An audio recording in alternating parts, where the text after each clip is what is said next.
For my daughter's 6th birthday, my in-laws gave her an adorable brown teddy bear. She smiled at first, then froze. "Mommy, what's that?" I leaned in and went pale. I didn't scream, acted. 3 days later, the police knocked on their door. Alright, get ready for this. Imagine your child's 6th birthday. Pure joy, right? Then a gift arrives from your in-laws. Cute teddy bear. My daughter Mia hugged it, whispered, "Mommy, what is it?" when she found a hidden seam. What I saw inside made my blood run cold. 3 days later, the police were knocking on their door, and it all started with that innocent-looking bear. Mia's 6th birthday. It was supposed to be easy. You know, cupcakes, paper hats, 3 little girls high on sugar, shrieking like tiny opera singers who'd been raised entirely on glitter and spite. But simple requires a simple life, and mine was anything but. I was drowning in the messy middle of divorcing Adam. The divorce papers were swirling around like a bad smell, and the tension. Oh, it was everywhere and nowhere. It's a special kind of hell, trying to shield a 6-year-old from the fact her entire world is being rearranged. So, I overcompensated. I went full birthday mom on steroids. Streamers. Absolutely. Goodie bags. Custom-made. Cupcakes. Baked from scratch, of course.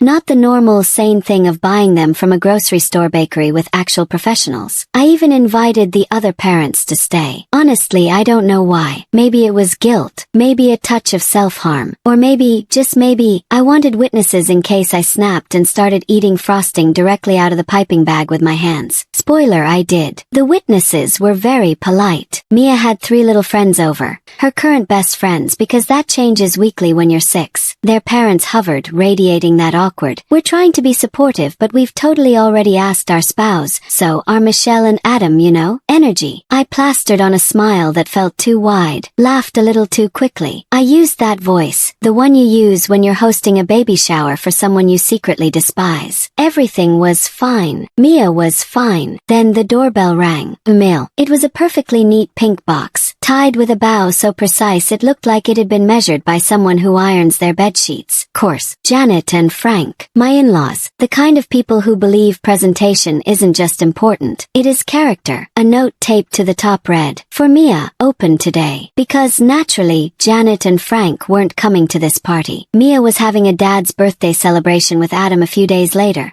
You know, as if Adam was the one turning 6, not just the one who'd probably show up late and then blame traffic for the concept of time itself. But they wanted their gift open now. So into the pile it went. Kids tearing into presents is chaos in its purest form. A beautiful natural disaster with better wrapping paper. Mia ripped through a bag of stickers, squealed at a sparkly water bottle, and held up a plastic unicorn like she'd just discovered fire. Then, her little hand went for the pink box. "This one's from Grandma and Grandpa," she sang, like announcing a new character in a play. She opened it carefully, so carefully, because Janet had taught her to be gentle, which sounds sweet until you realize gentle is just Janet's word for obedient. Inside, nestled in tissue paper, was a cute brown teddy bear with a little heart stitched on its chest. Mia's whole face just lit up. She absolutely adored stuffed animals. Anything soft, loyal, and silent, honestly. And hey, same. "Oh my gosh," she whispered, hugging it tight, like it had just rescued her from a burning building. The other girls crowded around. "Oh, it's so cute. I want one." One of the dads, nice guy, vague name, probably Steve, even chuckled. "That bear's going to be her best friend." I laughed too, because that's what you do when people say normal things at normal parties. Mia carried the bear off to play,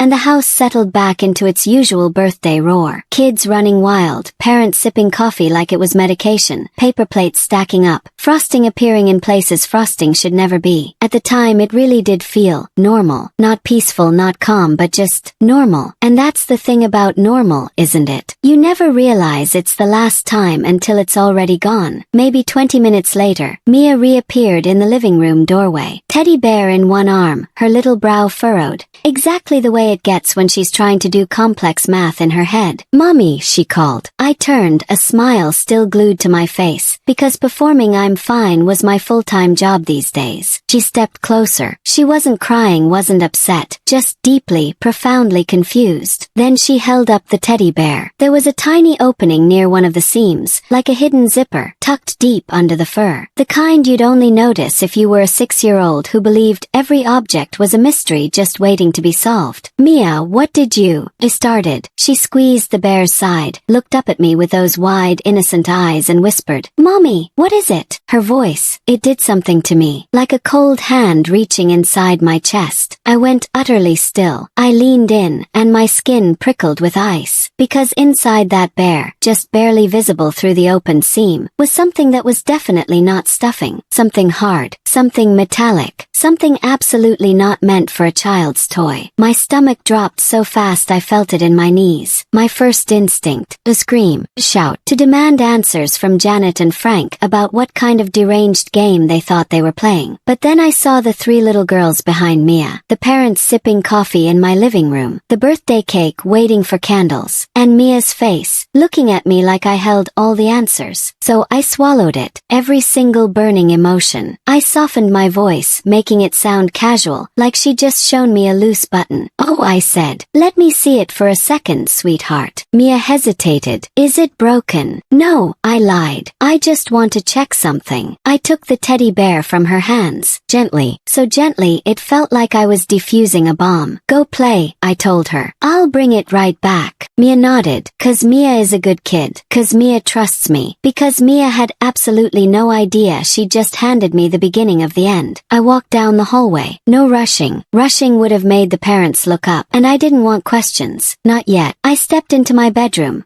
the room Adam and I used to share before the divorce, now painstakingly turned into neutral territory, and shut the door. My hands were shaking before I even realized I'd started breathing differently. I sank onto the edge of the bed, the bear heavy in my lap. I stared at that seam, the hard, cold shape inside, and a single chilling realization hit me. Whatever this was, it was not an accident. The bear wasn't just a gift. It was a message. My heart hammered, heavy and slow. I opened the seam a little wider, squinting, adjusting the bear in the light. My breath hitched, my face went pale, and then something shifted deep inside me. Something tired and old. Finally decided to get angry. Outside my bedroom door, I could hear the party. Laughter, the thud of running feet, someone yelling about juice. In my lap, the brown teddy bear sat, looking so utterly innocent. It wasn't. I didn't cry. I didn't scream. I didn't call anyone. I did the only thing I could do. I closed the seam, smoothed the fur, and stood up. I put the bear somewhere safe in my room, high up, where Mia couldn't reach, where it couldn't accidentally end up back in her arms. Then I looked in the mirror, and I practiced my smile, like I was rehearsing for a play, because I still had a birthday party to finish, and I wasn't ready for anyone to see what had just changed. I walked back out, served cake, sang happy birthday, clapped at all the right moments, and all the while in the back of my mind, one thought kept repeating like a warning bell. That teddy bear had already done its job, and I hadn't even figured out what it was. When the last guest finally left, I stood in my kitchen, staring at a stack of sticky paper plates. Mia was upstairs, brushing her teeth, humming to herself. She'd had a great day. I should have felt relieved. Instead, I felt like I just run a marathon while carrying a secret in my mouth, sharp and dangerous like broken glass, because I knew what was waiting in my room, and I knew exactly who had sent it. Janet and Frank. They weren't just my in-laws by accident. No, they came attached to Adam like a warranty you don't bother reading until it's far too late. When I first met Adam, he was magnetic, charming, funny, effortlessly easygoing. The kind of guy who could sweet-talk his way out of a speeding ticket, then convince you it was the officer's fault for standing there in the first place. He wasn't overtly cruel, wasn't loud or aggressive. He wasn't the kind of husband you immediately warn your friends about. He was slippery. Money would just disappear, not in some dramatic, "we're losing the house tomorrow" kind of way. Just enough to make you double-check the account, then check again. 100 here, 200 there. Always an explanation. "Oh, honey, forgot to tell you I paid the car insurance." Or, "Yeah, I picked up groceries, you know." Or the classic, "had to cover something at work." And for a long long time I believed him, because that's what you do when you love someone, isn't it? You bend over backward to make their stories fit. And Janet and Frank, they were always around, close enough that dropping by felt less like a visit and more like a competitive sport they'd mastered. Sunday dinners, random Tuesday pop-ins, phone calls that started with a saccharine, just checking in, and inevitably ended with, "We're just so worried about how you're managing things." They were utterly obsessed with money, in that old-fashioned, almost puritanical way, as if wealth was synonymous with morality. Their questions sounded casual, but they landed like an audit. "So, how much are you putting away each month? Are you still using that bank, or did you finally switch? What's in your name versus Adam's?" If I hesitated, Janet would tilt her head, her smile unsettlingly sweet, like I was a child caught hiding a bad report card. And Adam, he never ever stopped it. He'd nod along, maybe even laugh, then shrug. "Mom's just like that," he'd say. "She means well." Sometimes he'd even add, "Maybe they have a point. That's a special kind of betrayal, you know? Quiet kind. The kind where you're standing right there in your own marriage, and somehow you're still completely outnumbered." Then Mia was born, and the money problems only spiraled. Not because babies are expensive.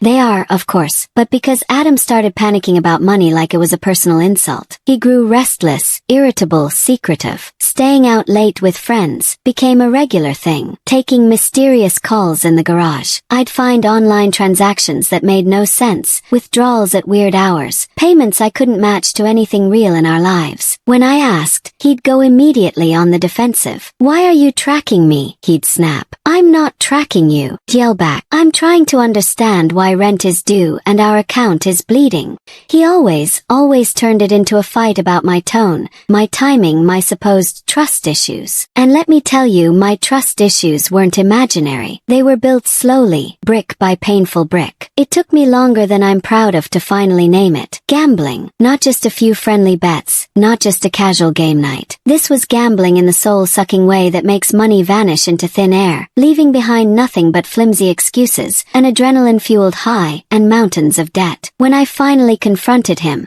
he swore it wasn't that bad, swore it wasn't often, swore he had it under control. Janet and Frank's response. Not what you'd hope for. They didn't say, "Adam, stop." They didn't say, "Adam, get help." Instead, they'd say things like, "Michelle, you need to be more supportive," or, "Money stress makes men do things, dear," or the absolute worst, "Maybe if you didn't make him feel so judged." Somehow, it was always my fault. And Adam, he did nothing. Again, he just let them talk over me like I was furniture in my own home. He'd stand there looking tired and say, "Can we not do this right now?" As if the problem was the conversation, not the catastrophic gambling. I tried for longer than I'm proud of. Budgets, joint counseling. I even tried giving him more freedom, which is hilarious in hindsight, because what he really wanted was freedom from consequences. I tried to be calm, rational, supportive. But I also had a daughter, and at some point, you realize you're not raising one child. You're raising two, and one of them has a driver's license. The final turning point. It came after my father died. He wasn't old, but losing him still felt like someone pulled a chair out from under my entire life. He left me some money. Not a fortune, not quit your job and buy a vineyard money, but it was significant. And he left something else. A trust fund specifically for Mia. About $150,000. My father trusted my judgment. He didn't restrict it down to the last penny. The point was for Mia, if needed. But I never wanted to touch it. I wanted to protect it like it was oxygen. College. First apartment. A future where she didn't have to start adulthood, already drowning in debt. Adam found out about the trust, and the entire tone of our marriage shifted overnight. At first, it was just a suggestion. We could borrow a little. We could pay off some things. It's for Mia anyway. If we use it on expenses now, that's still for her. He started pitching it like it was some brilliant loophole. Then the requests grew sharper.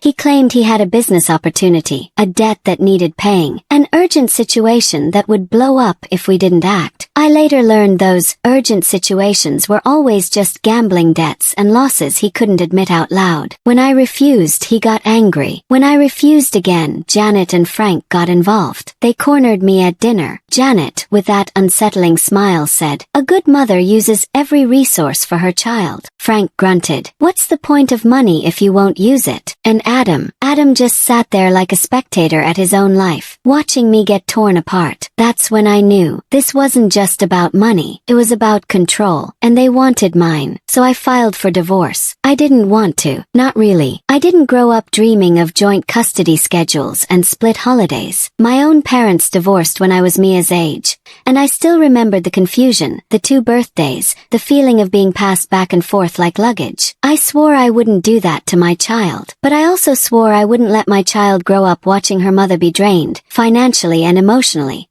by a man who wouldn't stop and parents who would never let him face himself. So I did it. And then, because I'm apparently allergic to making things easy for myself, I tried to be generous. I offered 50-50 custody. I offered to split assets cleanly, no messy fights. I even offered to keep things peaceful around the inheritance I'd received while we were married, because honestly, it wasn't worth a legal war. Legal fees, they can eat a life whole. Adam acted like he agreed. We were almost settled. Angela Park, my lawyer. She's calm, sharp, the kind of woman who could stare down a hurricane without blinking.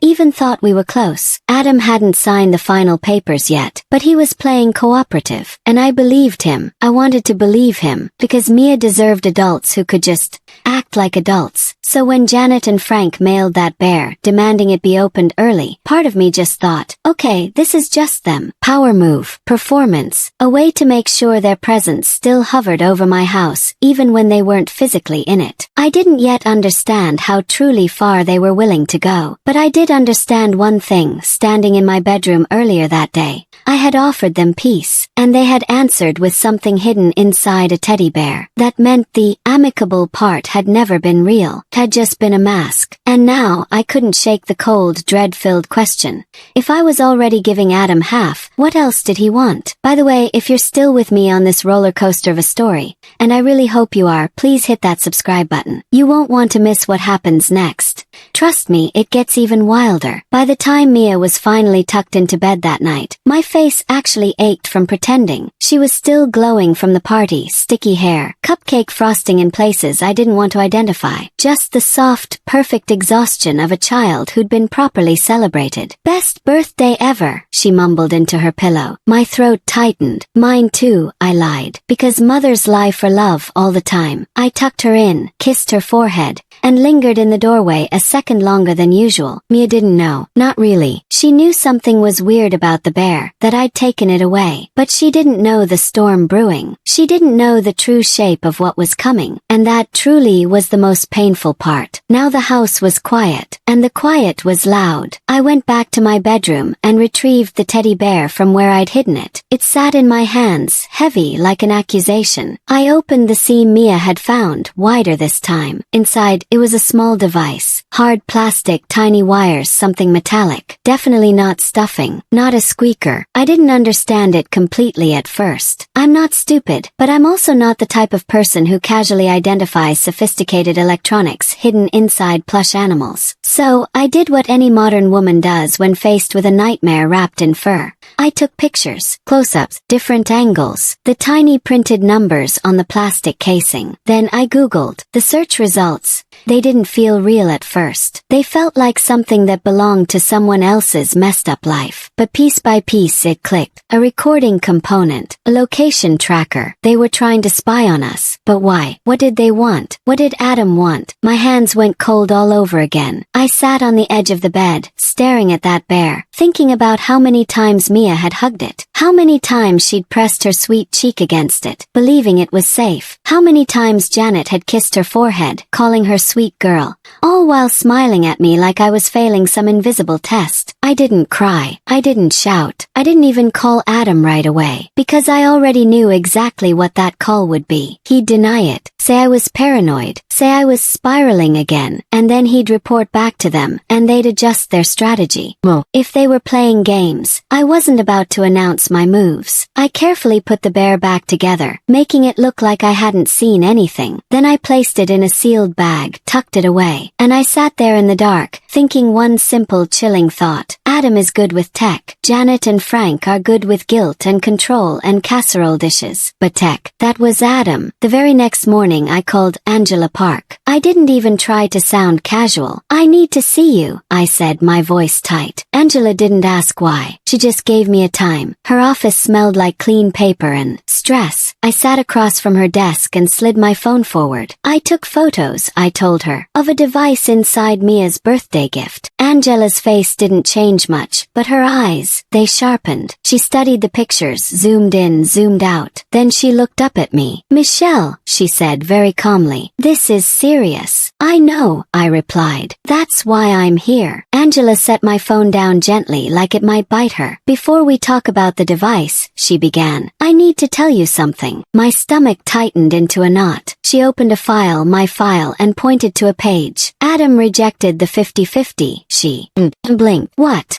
He rejected the custody proposal, Angela repeated, her voice still infuriatingly calm. He wants full custody. My mouth went completely dry. That doesn't make sense, I stammered. He said I know what he said, Angela cut in, her voice unwavering. I know what he presented to you, but in the paperwork, he's alleging you're unstable. My heart started pounding so hard I could hear it in my ears. He's calling me unstable. Angela nodded. And he's requesting that the court place him in control of decisions involving Mia's finances and care. Blick, there it was. Reason. The terrifying, undeniable truth. It wasn't about Mia. Not really. Because if it were about Mia, 50-50 custody would have been enough. But full custody meant control. Full custody meant access. Full custody meant a direct pathway to the only real money in this entire messy situation, Mia's trust fund. I sat there, hands clenched in my lap, and I felt something fundamental shift inside me, something that had been desperately trying to stay polite for months. I had offered him fairness. I had offered him peace, and he had answered by trying to wiretap my home and take my child. Angela leaned forward. Do you have evidence of his gambling? Yes, I said immediately. Text, bank statements, messages where he asked me to use the trust money. Good, she said. We're going to need it. She tapped my phone again. And this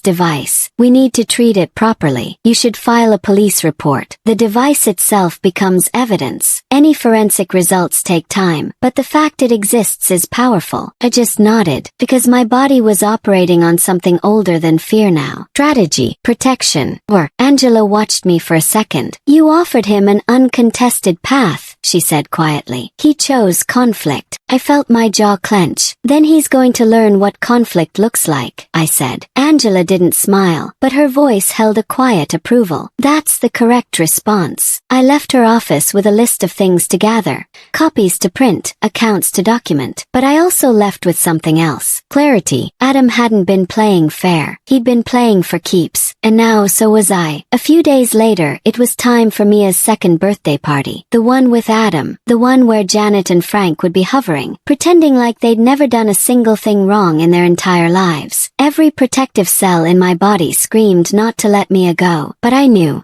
how it would look if I stopped it without proof. How it would feed their narrative if I suddenly became difficult, or became the unstable story they wanted to write. So I did what mothers do. Planned. That morning I put a watch on Mia's wrist. It looked like any other kid's watch. Bright, simple. The kind you buy because kids can't tell time but love accessories. I crouched in front of her, keeping my voice light, just a whisper. If you ever feel scared, baby, I said, brushing a stray curl from her face, press this button. Mia looked down at the watch, puzzled. Why? Just in case, I said, my heart aching. Sometimes grown-ups get mixed up. If you can't find daddy, or you need me, you press it, okay? Mia nodded. Okay. I kissed her forehead and smiled. But my smile, it didn't reach my bones. Adam came to pick her up.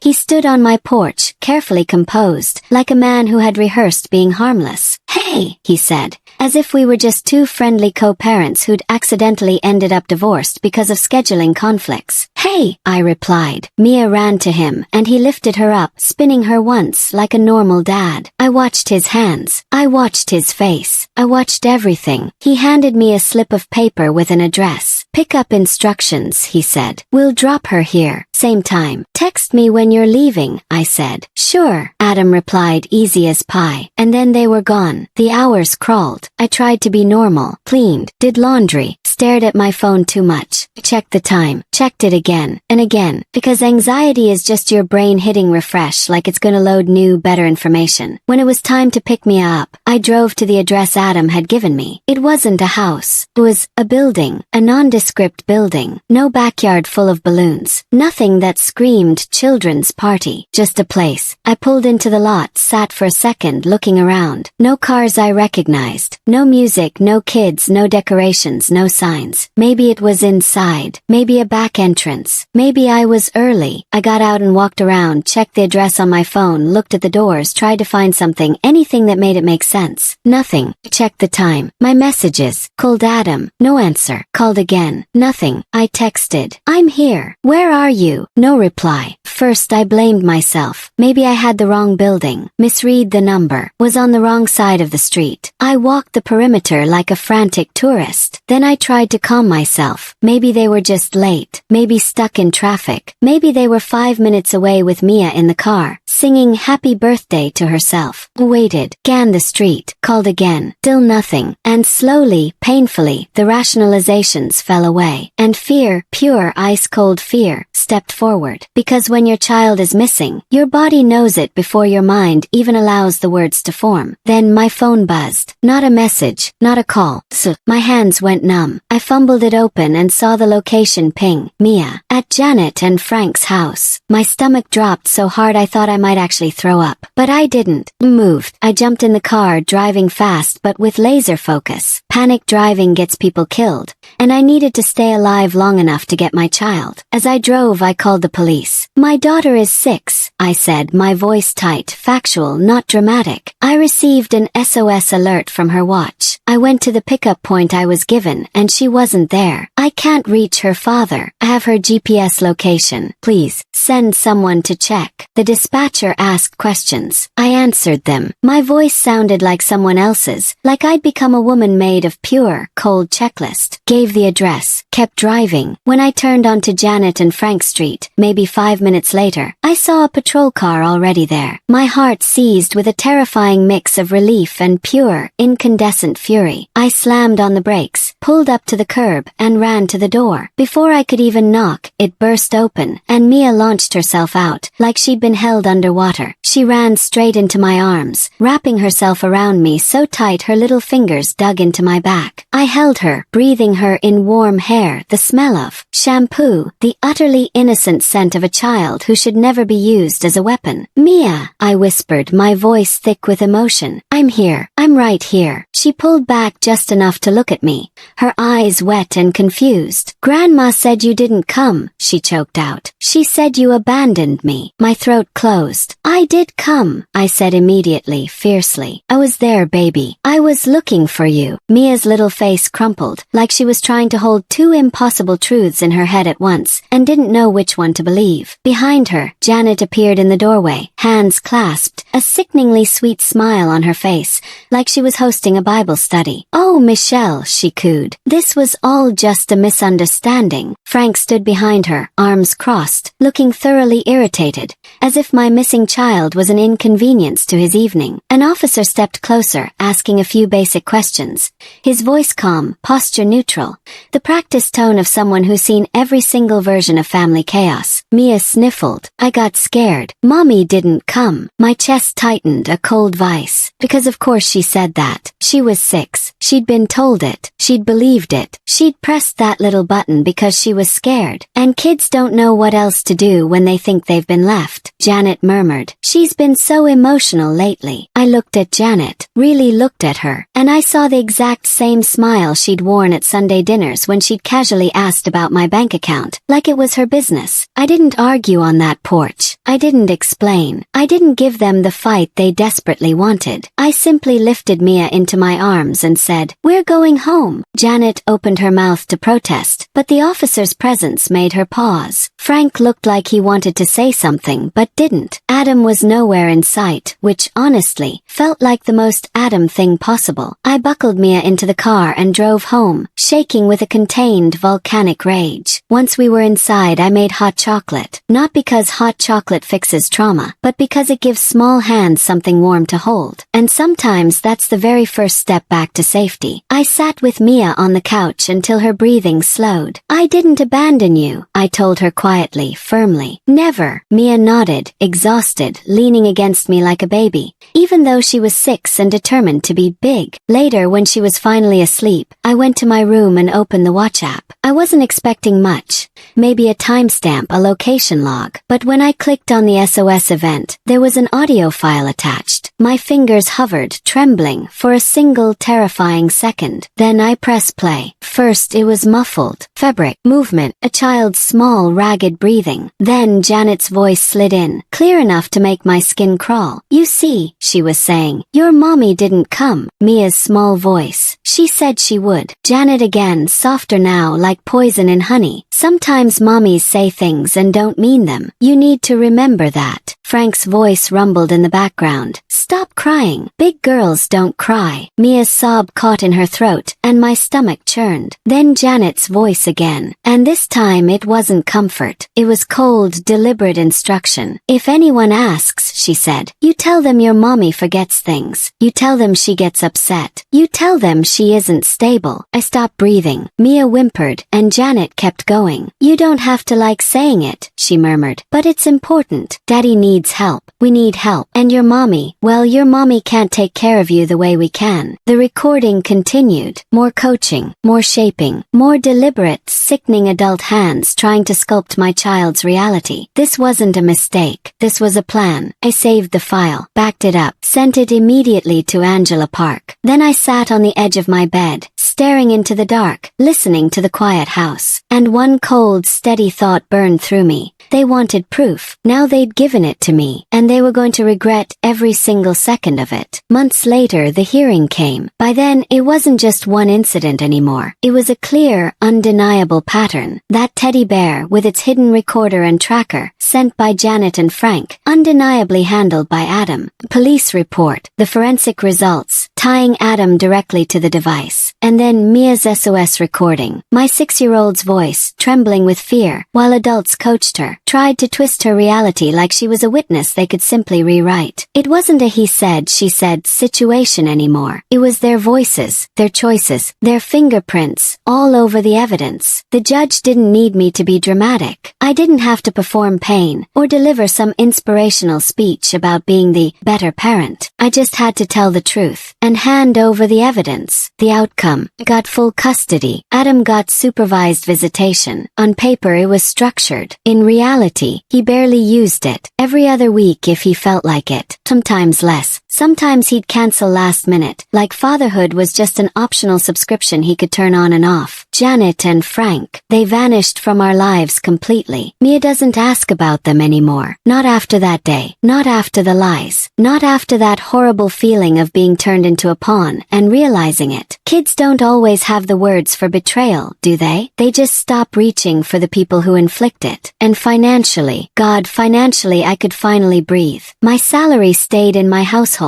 No more money mysteriously vanishing. No more emergencies that always required my sacrifice. Mia's trust fund. It stayed exactly where it belonged. Untouched, invested, $150,000 sitting there, specifically for her future, not for someone else's insatiable appetite. Sometimes late at night I still think about how close I came. How close I was to playing nice, to being the bigger person, and walking right into their trap. But then I look at my daughter, safe, sleeping soundly, steady and secure, and I know, I didn't go too far. I went exactly far enough. So, I have to ask you, what do you think? Did I go too far to protect my child? Or not far enough? Let me know in the comments below. And hey, don't forget to hit that subscribe button if you want to hear more stories like this one. Thanks for watching.